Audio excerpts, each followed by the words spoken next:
Welcome to the Neil Wattier podcast, where you'll hear real stories of resilience and discussions on how to enhance your mental strength. I am your resilience and mental performance coach, developing your skills to grow and thrive through stress and adversity and propelling your mental performance from good to great. Listen on your favorite podcast hosting service, and please leave a rating and a review. Also, follow my content on Facebook, Instagram, TikTok, and LinkedIn, or visit neilwattier.com. Welcome to the Neil Wattier podcast. I am live with Jaymes Sime. He is the executive director of MICAH in Council Bluffs as a emergency homeless shelter. Jaymes, thanks a lot for joining me on the Neil Wattier podcast. How are you doing?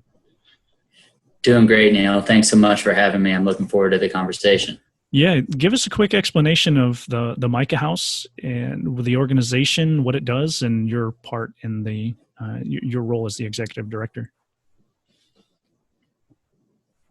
Yeah, so MICAH, as you described it, we're a nonprofit homeless shelter. Been around since 1986. Two priority populations we serve are families and single women.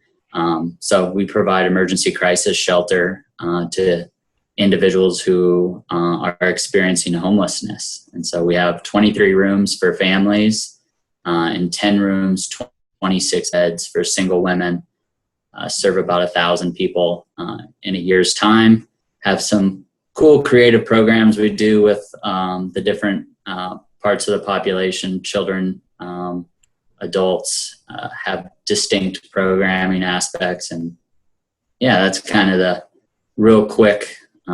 If you came by for a tour, you would get locked into what I would tell you would be a 60-minute ordeal, and 90 minutes later, we'd be a few steps off the front door and you'd be like, get me out of here. But that's the nuts and bolts, the high flyover of our work. And we serve the entire Omaha metropolitan area. We're one of the few shelters that serves families. And so we really pride ourselves on having unique services for children and a lot of single moms. So what's the size of the organization, as far as not only people that work in it, but the volunteers, but then also like the physical footprint? What could people expect when they come and view and visit the building? But then also what can people expect when they actually come in to receive services or receive help? Yeah, it's a good question. So, size measured in a lot of different ways. Organizational operating budget. This year we're a little over 1.6 million. About 25 full-time employees. Like I said, we serve about 1,000 clients. The physical structure itself, a little over 33,000 square foot building. If you were to roll up, it would look like as much as possible, a 33,000 square foot building can look like a house. But the roof line and some of the accent pieces we're all intentionally designed to have that look and feel. When you come into the front door, you would notice some safety features. We obviously have a door access system. We do have a fair amount of individuals who are fleeing domestic violence. And so we definitely have to make sure that the front access points are safe and secure. So hopefully that's what you'd be feeling right away. And for our kiddos, when they're coming in, we make sure to greet them with a stuffed animal and a blanket. Doesn't really say much about the size of our structure, but there's a intimacy that we want to provide. And so we do that as much as possible. Obviously, it gets a little bit difficult when you're serving almost 100 people every day within the shelter itself. But we think even with that, we provide a very intimate service array. Now, you're described as an emergency shelter. What's the timeline that people could expect as far as like what do you provide? What are the services? And then, is there a limited amount of time or a limit to the services that you have available? Yeah, so in ideal circumstances, Neil, we'd be able to serve a family has an issue or a single woman has an issue today. They call our shelter, and we'd be able to get them in right away. But in reality, we have a wait list for our services. And so what that looks like, it all depends on how long the wait list is. So sometimes it might be 7 days from the time somebody gets on our wait list. Sometimes, unfortunately, by the time they come to the top of our wait list, they've either already received services from another agency or maybe have temporarily found another sheltering place. And sometimes the technology gap is so large that they don't even have a cell phone of their own and the cell phone that they called in on. So there can be a difficult time bridging that gap. Length of stay with us, we start from day one, we say 42 days. And then based on the individual, we grant extensions. So we've had people be with us the entirety of 2020 thus far. And so really it is on the individual circumstances, their journey and what they need. Ideally, if the system is operating appropriately, their stay in shelter is relatively brief and we are able to move them on to a more permanent housing situation. Sorry about that. Sorry, I was messing around with my computer. Paying attention, of course. So you've got primarily as an emergency function, you want to help people that are facing either homelessness, domestic violence, maybe just don't know where else to turn, looking for specific services. So what are some of the services that people might, with your, not only your employers, your employees, but also the partnerships that you've built? What are some of the services that you could, other than shelter, food, comfort, what are some of the services that people could expect to receive? Yeah, it's a great point. And some of my nonprofit friends know that I'll often make the ridiculous joke and that we are the world's best partnering organization. We really did start as a small nonprofit run basically on volunteers and a few paid staff. And so over that history from 1986, that's kind of been baked into our DNA is who do we partner with to provide these services? So while at MICAH, we have a 1,200 square foot health clinic that they would have access to, which is a partnership with All Care Health Center. So that could be well checks, that could be immunizations, the whole dental services, all of that is available there. Connection to therapeutic services, financial education, help with employment search. We have a career closet so folks could get appropriate clothes for interviewing or employment itself.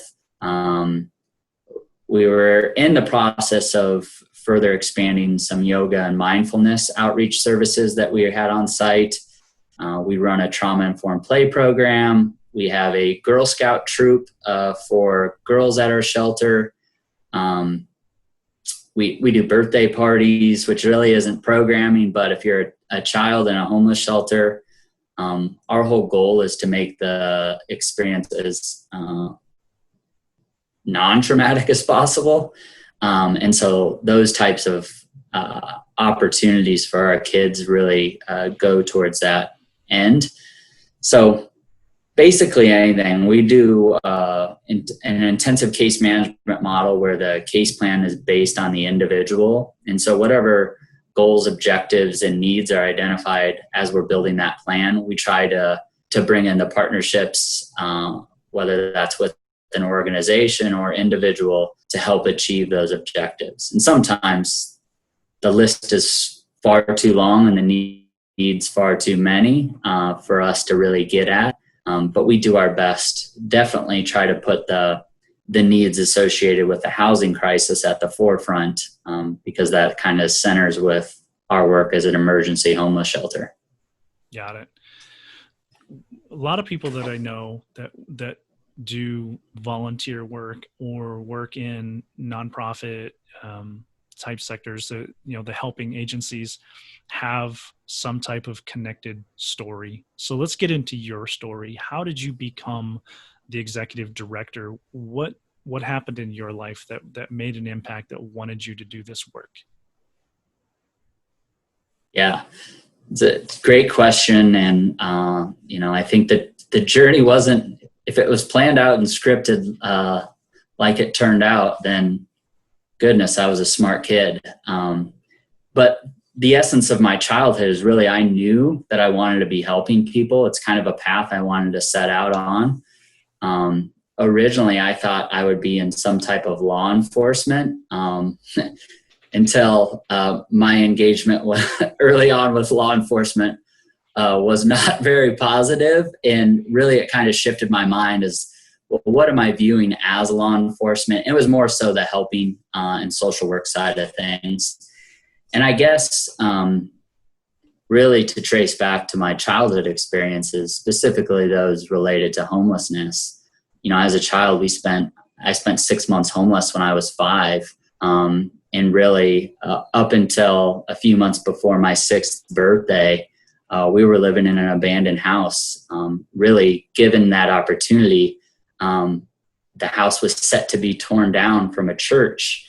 And they basically let us kind of squat in there until they were going to demolish it. But the sad part is my mom couldn't find housing that was suitable enough for us all. So it took a lot longer than we had anticipated. And so there is actually articles in our local hometown newspaper where the church was going to take my mom to court to evict us from the abandoned house. And just the layering effect of that situation. Now, I, as a 5-year-old, not reading the newspaper, but some of my older siblings were having to deal with the repercussions of that. And certainly, in a community of 27,000 people, my mom operating in that community, working many jobs in that community, it's just a very difficult thing to navigate. And so I wish I had the perspective today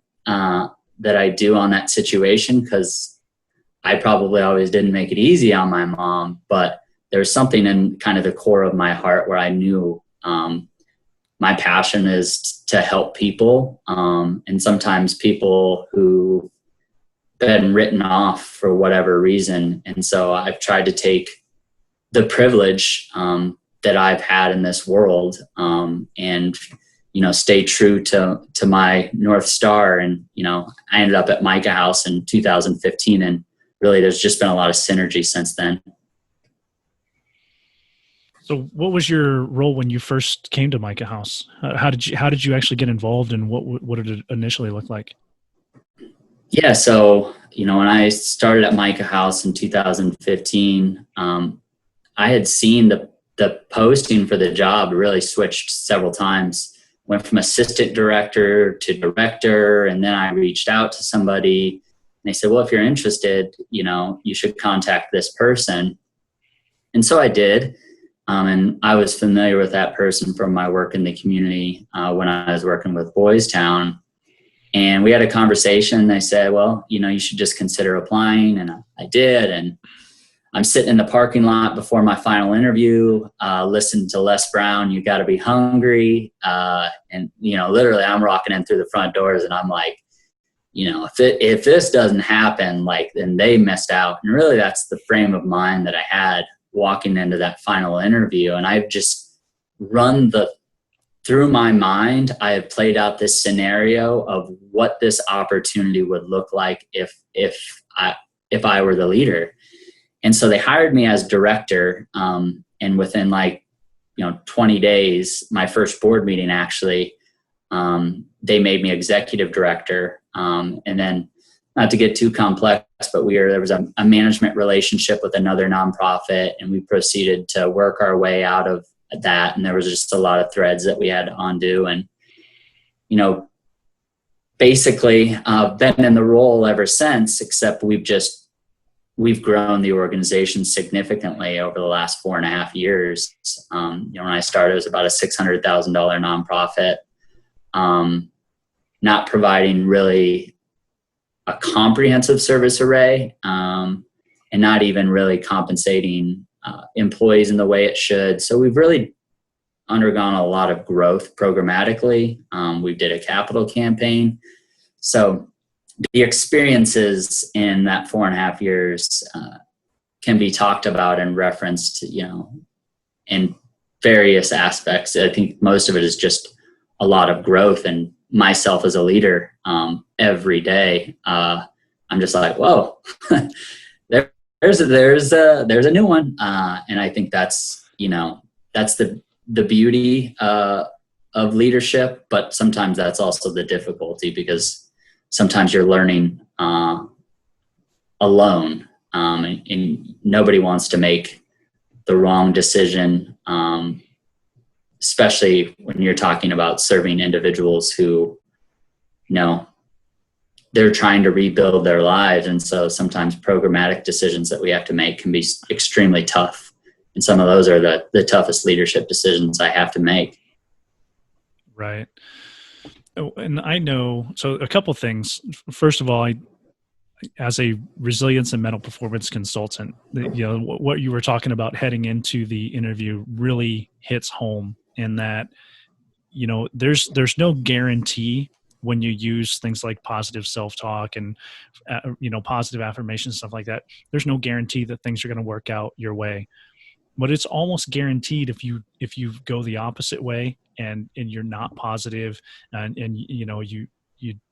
you go into a situation like an interview and you're doubting yourself, it's almost guaranteed to go wrong. So the idea of having productive self-talk to put yourself in the proper mindset so you experience productive emotions is extremely important. That's one of the first things that I teach people. And what I teach people is the foundation of resilience and mental performance is self-talk matters. It drives your mental and your emotional state. But then also, the idea of I'm a networker. I love connecting with people. I love talking with people. I love partnering with people and collaboration, all those things. But what's that like for you as the leader of an organization, as this nonprofit that has such an important mission? What is collaboration and networking and partnerships? What are those like for you, and who are the strong partnerships that you either have or that you're looking for? Yeah, it's a great point, and I don't want to leave your great advice left, and so I'll maybe put a period on the end of that sentence. Is, I think by the time you're sitting in the car for your final interview, right, the preparation's already been done, right? So all the work ahead of time, and so you just got to then come in and execute. And so to be in the right frame of mind and have a sense of anticipation as well as expectation that you've done everything. So now's just the time to go execute. And I think it was critical in this interview, and it's shown up in my life in multiple times when there are seeds of doubt. Usually those they're real because I hadn't prepared, right? I maybe had phoned it in, right? And so that type of anxiety, it's hard to self-talk your way out of what you're really telling yourself is, I didn't prepare enough for this, and I'm still going to show up because I'm here. But so I think there's two counter narratives, and one's based in reality and one's based in fear. And so if you've done all the work, then find a way to get there. As far as partnerships, I think some of the greatest partnerships I have are some partnerships that don't even translate directly to the work that we do. They are networking and engaging with other leaders in our local ecosystem. And some of the colleagues, friends, acquaintances that I've met along the way, they are some of the most cherished relationships that I have. And really, if anybody's, and I don't know if this is true or not, but if anybody were to point at me and say, he's a solid leader, I would be a fool not to reflect back on those conversations, my learning, my growth with these other individuals as directly attributing to that kind of summation. And so I think those types of relationships matter so much. And some of that had happened through the organic, random kind of networking where, you're just out there doing the grind and you're going to show up at this event because this is what you have to do and you have to be visible. And then you end up at the hors d'oeuvre table and you're eating, bacon wrapped something and you elbow into the right person, and all of a sudden, you're like, oh my gosh, this is an amazing human. And that kind of rolls forward. But what we do have is a pretty strong network of nonprofits and nonprofit leaders. Not to say that there isn't a room for growth. There is certainly organizations and room for growth, but there are very strong leaders. And I've tried to just pull as many of those that will listen into my kind of personal circle. And they've been gracious enough with their time and learnings to share bits of information along my leadership journey, because I really do feel like I'm growing every day. It's an intent. Some days I do better and some days not. So first I have to acknowledge those leaders. Partnership, just very practical. Any partnership that we can have that meets the needs of our clients, and there is like alignment between the two organizations where you both want this to happen, where it's either in your plans, it's in your goals, and doing it is just literally sitting down and having a conversation, putting whatever process needs to be put. Like, those are the partnerships I appreciate the most. When one partner, it's kind of like a relationship, right? When you have to work harder at it, not that it isn't worth it, it just sometimes those types of forced partnerships aren't as rewarding. So I really do look for people who align with our work. And that could be from a leadership standpoint, organizational standpoint, but there's definitely got to be synergy either with the organization or with me personally. So you've talked about growing the organization, where it was when you came in and the work you and your team have done to bring it where it is now. Where are you going from here? What plans do you have that are in work, and what do you have down the road that you would like to accomplish? Yeah, and I think you said it great. It's the team. We now have 25 amazing employees and 15 board members who are constantly being peppered with requests to alter, change, grow, morph, like do all of these things which are stretching. And so without that, none of the growth that we've seen happens, right? If there's resistance or friction that's real and serious, it would make the work very hard. So I have to acknowledge the team, and I appreciate you asking about that. So where we're going, I think it's some of the most creative aspects that we do with our programming are the things, again, that make sense. It's just you have to apply the intent and effort to get them done. So we're really hoping that we can expand some services for our children beyond our play program, beyond the kind of the fun aspects we do. We are just seeing so many developmental delays within the children that we serve that are birth to age 6.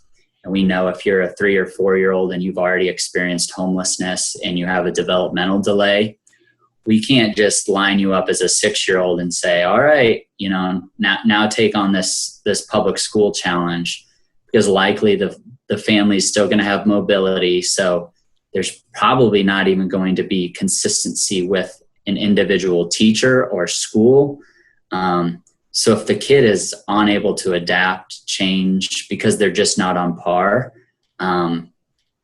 we're really setting them up for failure. And so that's an area that we're actively working towards. I wish I could get into deeper conversation because some of it's so early on, but we would like to expand our facility to allow us to do more in that space. And I guess that's a random way that's kind of vague, but really we would like to be doing some intentional work with our birth to 6-year-olds during the day that meets their needs. And maybe that's occupational therapy, speech therapy, that's working on fine motor skills, that's working on some of the parenting skills.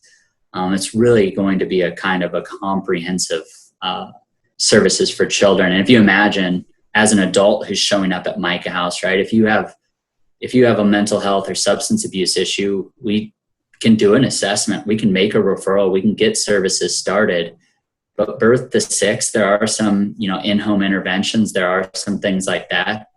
It's just harder because usually you're depending on an adult to facilitate those, and that adult is working through multiple of their own things. It could be mental health. It could be substance abuse. It could just be lack of transportation.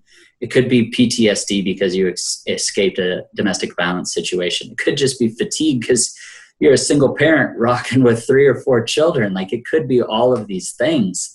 So for us to put these, expectations that, hey, by the way, of your 4 children, this child needs OT, PT, all these additional services, it's just unrealistic. So that's what I would imagine over the next, if you and I revisited, and unless we're still somehow caught up in this pandemic, but 2022, right? If we're chalking up a conversation, I would really love to be talking about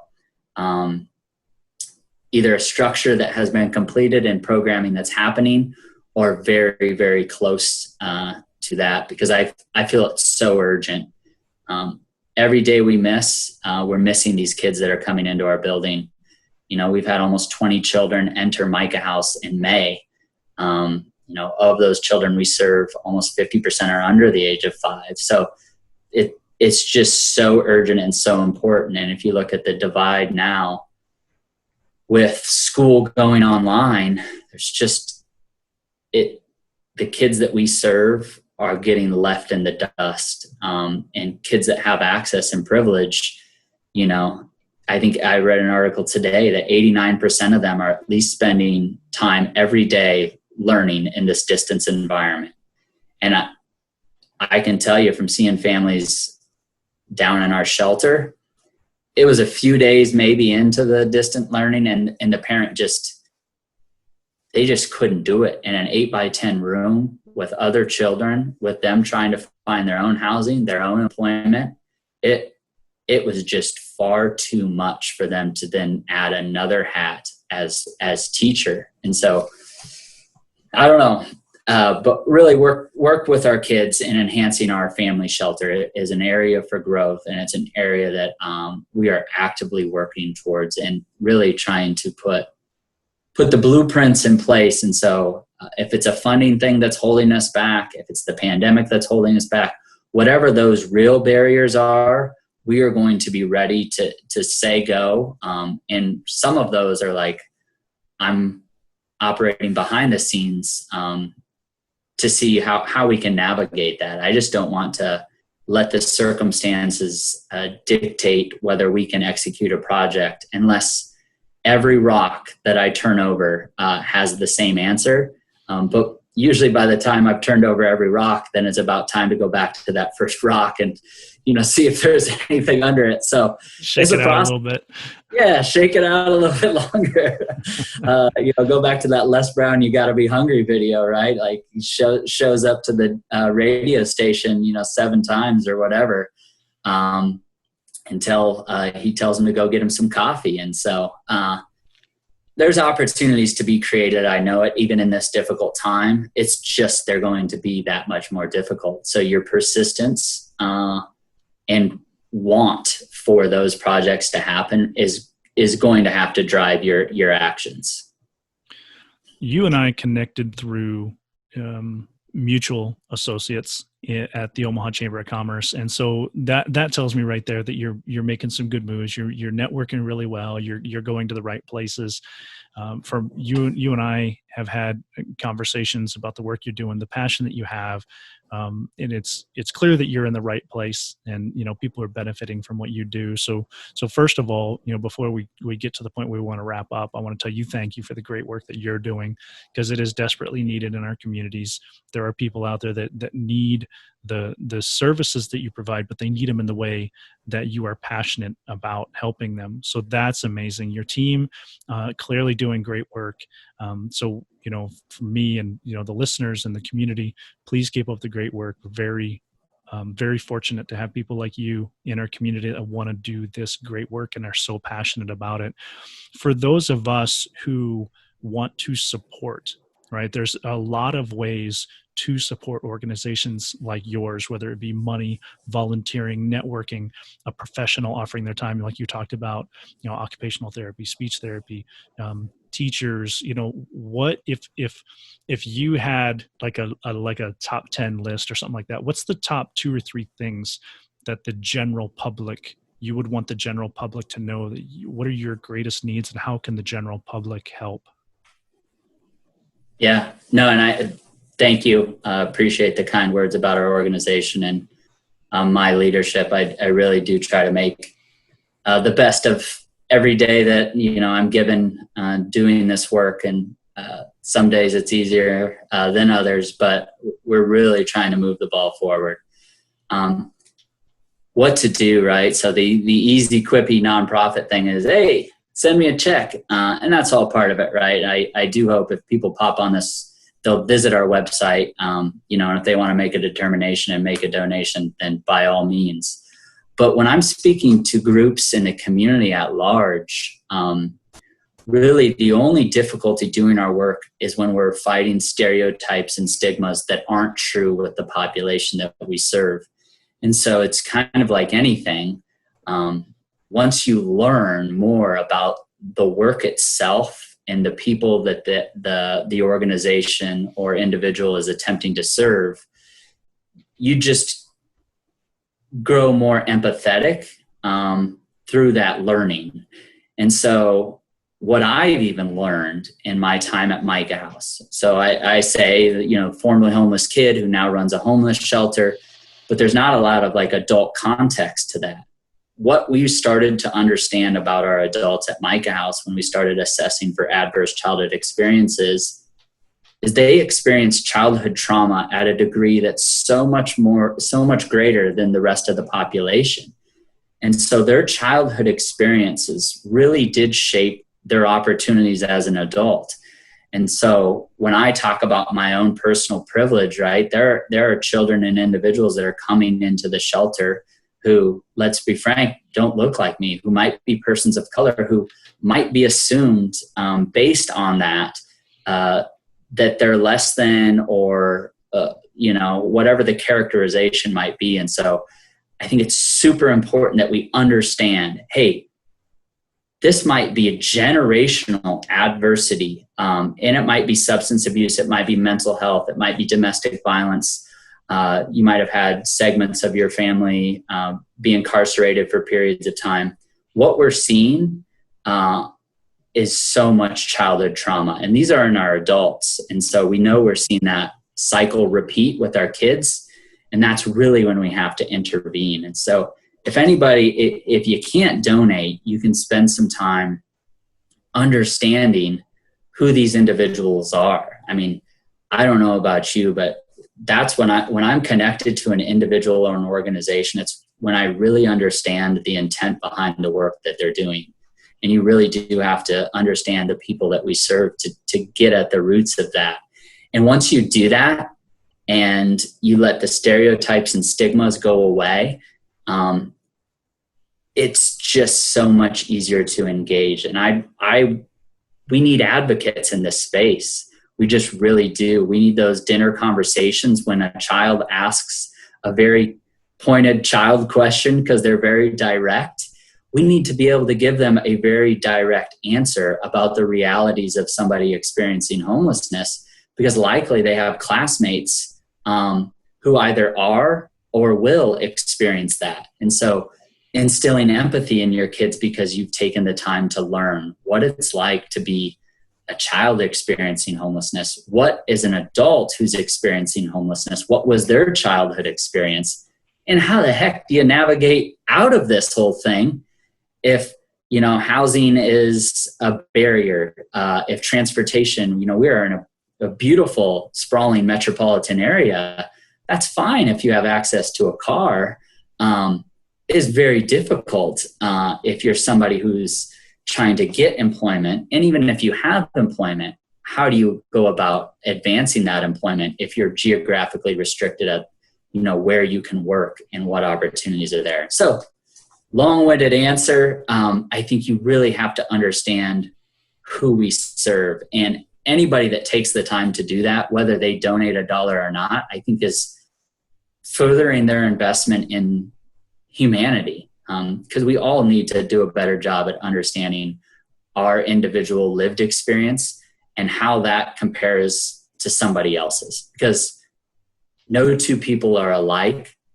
Neil, how you and I, if we experienced the same exact thing, right? Say we were driving in a car together and we were, rear-ended or sideswiped, like how we experienced that physically and emotionally, how we carry that experience forward for the rest of our lives could be drastically different.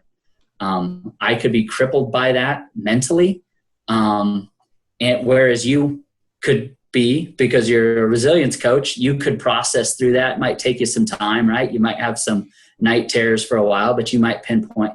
And that's the reality. And that's what happens with people experiencing homelessness every day, is they're walking around with these traumas, and then you stack stereotypes and stigmas from the community on top of that.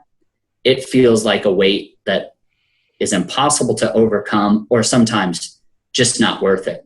Because if I get Neil on my side, then there are thousands of other people with the stigmas and stereotypes ready to hit me over the head with them again. And so I think you can donate, you can learn more about our work, but most importantly, learn about the people that we serve. That's just such a critical part. Yeah, there's a lot to be said for empathy and compassion, and the way things are perceived. Because my perception is my reality, right? And if I look down on people for any number of reasons, whether that just because they're different than me, they have substance abuse issues, they, mental health issues, they're homeless, there's a lot of ways to perceive people, and that, not everybody has the mental fortitude to just push through it. You can't just arbitrarily hold people to the same standard if the standard hasn't been set and you've provided them the tools necessary, right? Because I can go around and say, look, I've been in the military 25 years. I've got all this training.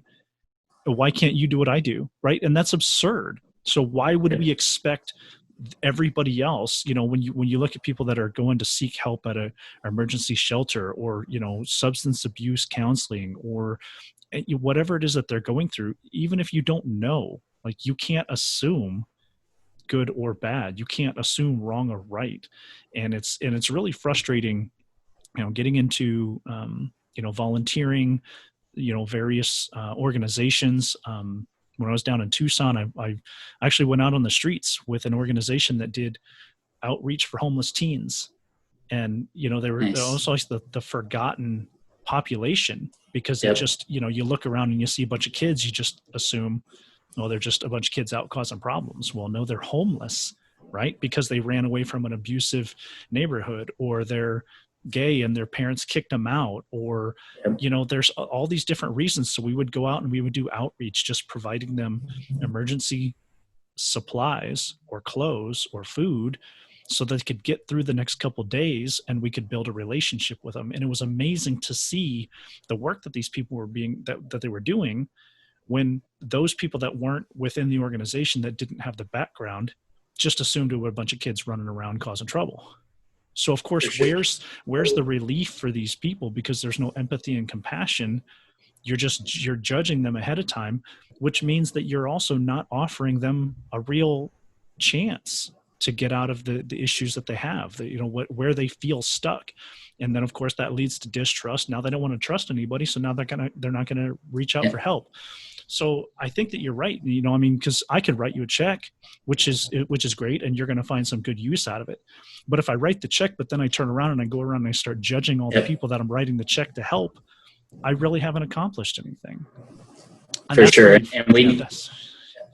That's your example is so spot on. And I think that's just it is, and you have the firsthand experience, because you've taken the time to really get down there on a grassroots level and see and empathize. And that's really what we're asking people to do. Now, in your work now, You and I had the conversation about, what we do on Thursday nights in normal times, Transformation Thursday, but it's about providing a space for our adults to level set, kind of get some clarity away from, down in our family shelter, some time away from their children where they can start to process on some of the steps that have taken them there. And, you and I had a great conversation where we talked about, when you're working on some of the decision making and emotional hijacking, it's not therapy, right? So some of our folks really for those traumatic experiences do need intentional work with a licensed therapist, and that relationship might need to exist for a period of time. But there's also other mental work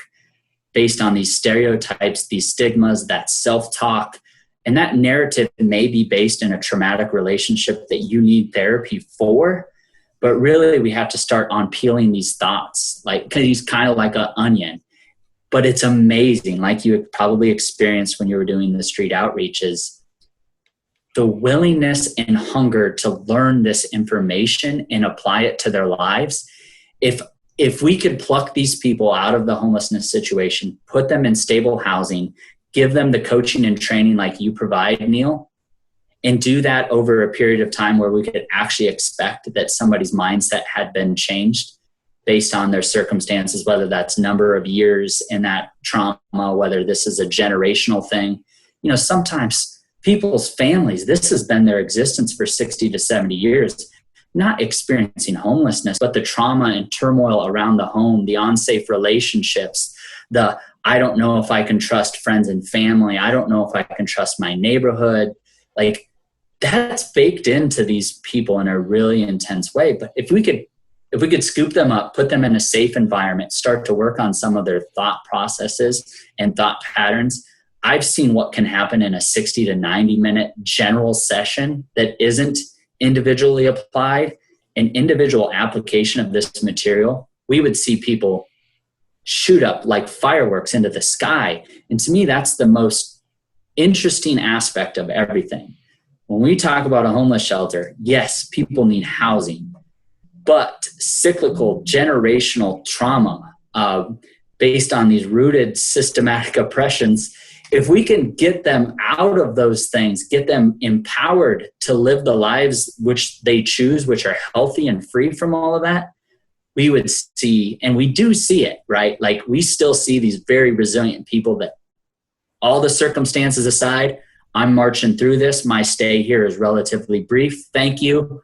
I'll see you a little bit. But unfortunately, what we're talking about, without some real intentional work, those numbers are few and far between because what's stacked against them is so, so high. If you woke up every day and you were confronted with the reality of, I'm still in the shelter, my kids still don't have housing, I still don't have transportation, that's a hard reality without some really intentional work. So I appreciate folks like you that will go out on the streets to learn and empathize and start, right? Just opening up that frame of reference. Oh, that's what it's like. Now, if they are out being causing trouble, right? We do have to there might be some repercussions that we have to, and there might be some things we have to do as a society to put in place. But I can still understand why they are in that situation as a human. I can understand why we don't have the services. And so that's just such a crucial part. And not to get on my soapbox, but that's something I try to say to people in the community all the time, because that doesn't cost you anything but a little bit of time. And if you want to be intentional about getting involved with our work, then you should invest some time. And whether that's coming on site and volunteering, or you at night when you put the kids to bed, spending 30, 45 minutes researching, how does COVID impact families who are on the brink of homelessness? Well, guess what? It's not going to be great when we hit 20 to 30% unemployment. We're going to have folks who've been living in fear for a period of time that this would happen. And now the reality is going to kind of settle in. And so how do we bounce those people back? So really interesting stuff. And I know I can be super long-winded about it, and I don't want to take us over time, but it's so important that we see that human to human. And it's great that we have technology to bridge the divide, but I think sometimes those aspects of humanity get lost over the technology. And so hopefully people are spending some time understanding, if you haven't been impacted by this pandemic, how might others in your community be impacted by it today? What's that look like? Childcare has been tough for everybody. I'll tell you, the 23 families we have down in our family shelter have been super impacted by lack of childcare. Because how do you get employment? Well, if you don't have employment, how do you get out of the shelter? And so, impossible. Basically an impossible task. Yeah, that's difficult, and it's how are they going to recover afterwards? So it is a concern, very valid concerns, and amazing work that you're doing. So applaud your team.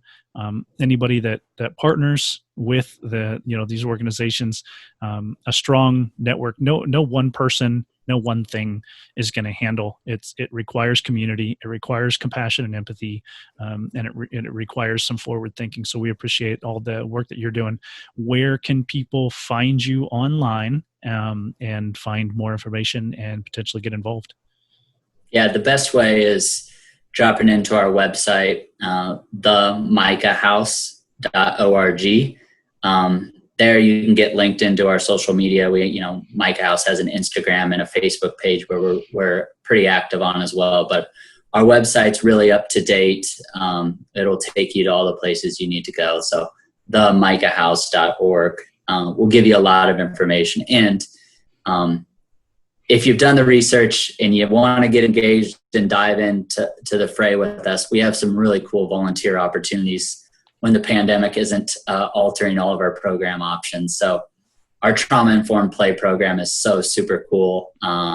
Just come be a big kid with children who are in a homeless shelter and play Legos and fly kites and, throw the football around when the weather's nice. It's just great. So we'd love to have people check that out and just gather more information. And I think threading us all back together closer through these little aspects of humanity, really that's what's going to take us through the pandemic. The vaccine's only part of it. I think we need a lot of healing about how we treat one another and how we do this work and what does society look like. So got it. Visit our website, check us out, and I really appreciate the opportunity to visit today.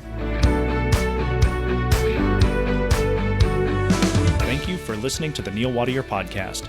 Please leave a rating and a review to help spread our resilient stories and help others develop their mental skills. Follow me on Facebook, Instagram, TikTok, and LinkedIn. For more information about my coaching and development services, visit neilwattier.com. Let me help you develop your skills to grow and thrive through stress and adversity and propel your mental performance from good to great.